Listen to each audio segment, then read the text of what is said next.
I thought I knew my husband. I thought our love was unbreakable. But when he gave me one simple request, I ignored it. And now I can never undo what I've done. Hey there, I'm Maria, a 29-year-old woman who thought she had the perfect marriage. My husband, Daniel, and I had been together for 6 years. He wasn't the overly strict type, but he did have one rule, one request that he made crystal clear. And I broke it. At the time, I thought it was harmless. I thought he was just being overprotective. But now I see everything differently. Before I continue, please make sure to hit that subscribe button and tell me in the comments where you're watching me from. I'd love to know. At the time, I thought it was harmless. I thought he was just being overprotective. But now I see everything differently. It all started when I got a letter. Yes, an actual letter. In this age of texting and social media, seeing my name handwritten on an envelope felt eerie. And when I opened it, my stomach twisted. It was from Nathan, my ex. Nathan and I had a complicated past. We were together for a few years before things fell apart. And now, after all this time, he reached out again. His words were carefully chosen, almost too careful. Maria, I know it's been years, but there's something I need to tell you. Something I can only say in person. Please, come alone. I stared at those last two words. Come alone. I didn't want to keep secrets from Daniel, so I told him about the letter. I expected him to be annoyed, maybe even a little jealous. But his reaction was something else entirely. His face darkened, his jaw clenched. He wasn't just mad, he was furious. Maria, you are not going. Daniel, it's just a conversation. No, it's not just a conversation. If you go, you won't make it back here. Do you understand me? The way he said it sent chills down my spine. This wasn't a plea. This was a warning. I should have listened. But I didn't. Daniel refused to tell me why he was so against it. He just kept saying no, like he expected me to obey without question. And the more he resisted, the more curious I became. What was Nathan hiding? Why did he want to meet in person? And why was Daniel acting like this was life or death? That night, while Daniel slept beside me, I lay awake, staring at the ceiling. The words from the letter echoed in my mind. Something I can only say in person. I made up my mind. I was going. Lying in bed beside Daniel, I couldn't sleep. His words kept playing in my mind. If you go, you won't make it back here. What did he mean? Was it a threat, a warning, or was he just being possessive? I wasn't the type to be controlled. I loved Daniel, but he wasn't my owner. I deserved to make my own choices. So, I made one. I was going to meet Nathan. I wasn't planning anything crazy, just a conversation, hear him out, and then return home. If nothing else, I needed closure. Nathan had left my life with too many unanswered questions, and now he was offering me a chance to get them. The next morning, I told Daniel I was meeting an old friend for lunch. He didn't question it. Maybe he believed me, or maybe he didn't. Either way, I walked out the door, suitcase tucked in my trunk, heart pounding in my chest. Nathan had chosen a secluded cabin, miles away from the city, surrounded by nothing but trees and silence. It felt intentional. When I arrived, I expected him to be waiting outside, but the place looked empty. No sign of his car, no movement inside. I hesitated before stepping out. Maybe this was a mistake. Maybe I should turn around and... The door creaked open. Nathan stood in the doorway, watching me with a strange expression, something between relief and regret. You actually came? His voice was lower than I remembered, rougher. Of course I did. What is this about? He didn't answer right away. Instead, he stepped aside, gesturing for me to enter.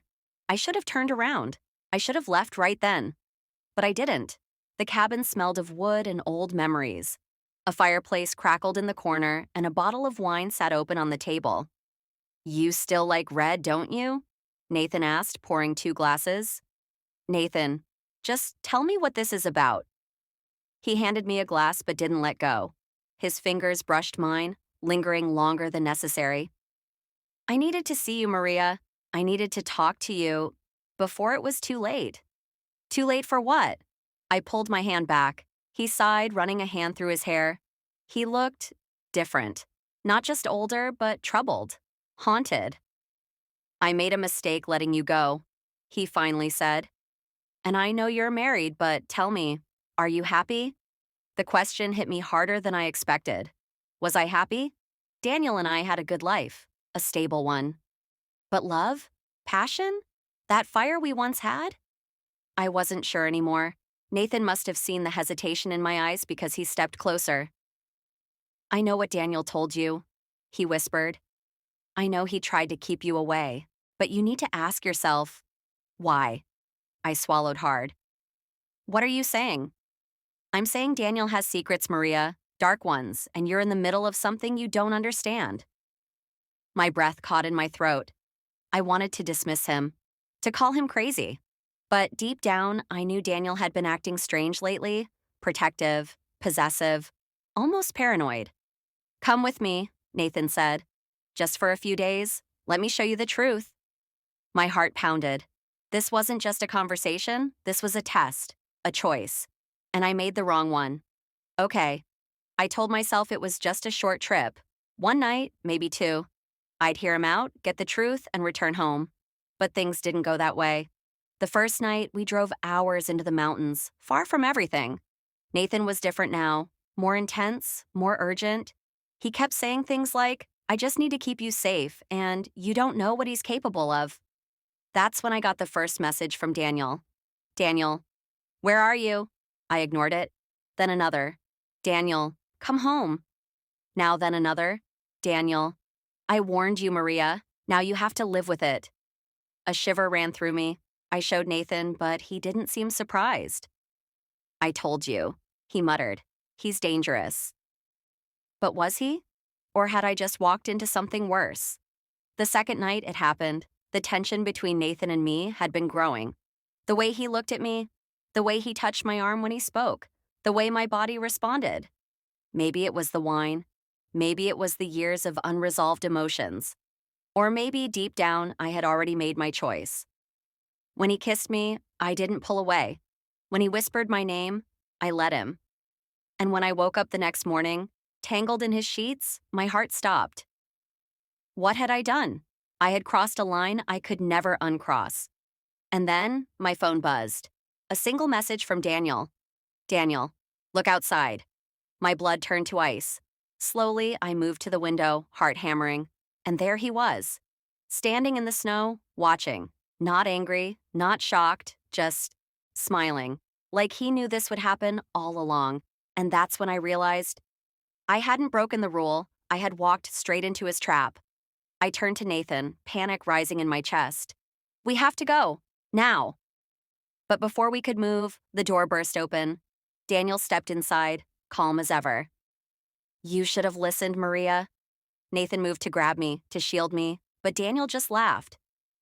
You think she's yours now? He asked. You think she ran to you because she wanted you? Nathan stiffened. She ran to you because I let her. The truth hit like a wrecking ball. Daniel had known. From the moment I received the letter, from the moment I lied about where I was going, from the moment I stepped into that cabin, he had known.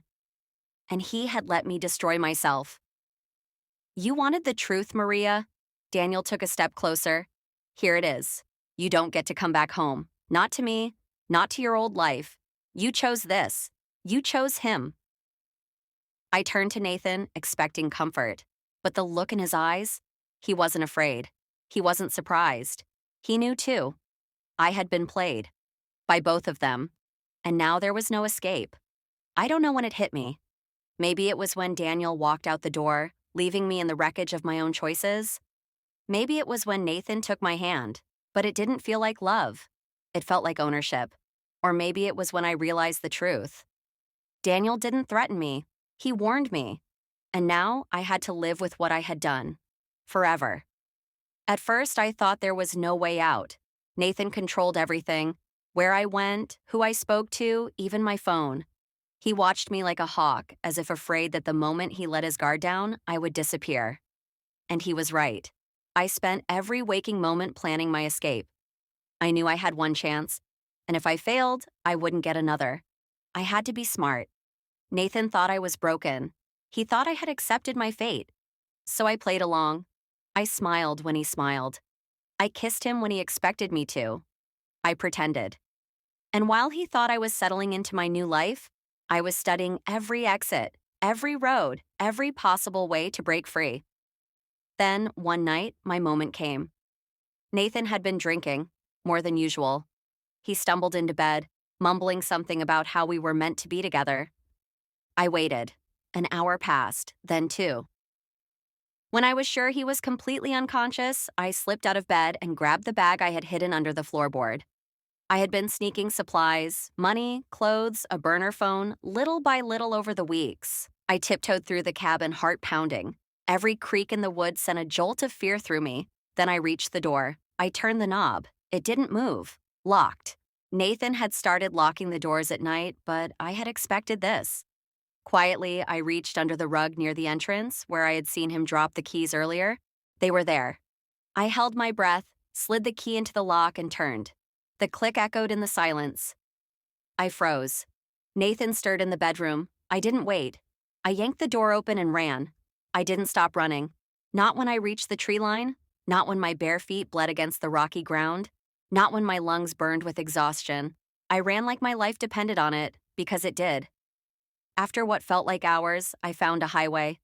A trucker pulled over, and the moment I climbed into his passenger seat, I broke down sobbing. I was free. For the first time in months, I was free. The first thing I did was disappear. I moved to another city, changed my number, cut off anyone who could lead Nathan or Daniel to me. I had nothing. No job, no connections, no direction.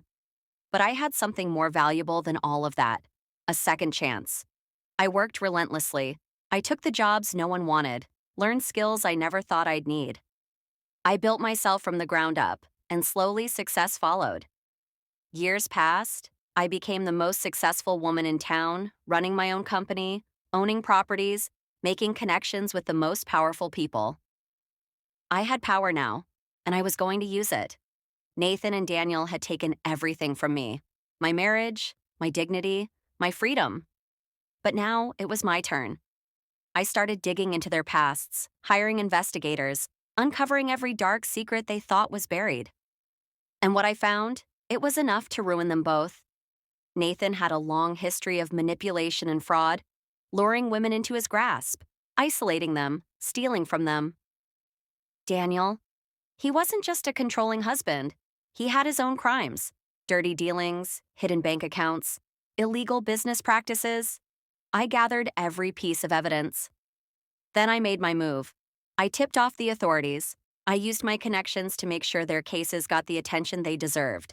And when the day came, when both of them were arrested and their names plastered across every news outlet, I sat back and smiled. They thought they had won. They thought I was weak. But in the end, I was the one who walked away.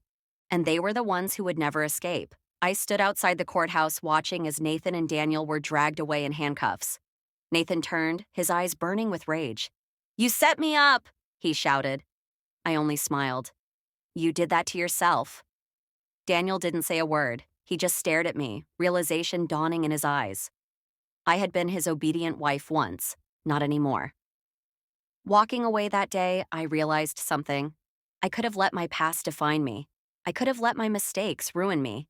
But instead, I used them to rebuild myself into someone stronger, someone unstoppable. And now I live with that forever. Not regret, not pain, just power. And for anyone out there feeling trapped, feeling like there's no way out, there is. You just have to take it. What would you have done in my situation? Drop your thoughts in the comments below, and don't forget to like, subscribe, and hit the notification bell for more stories like this.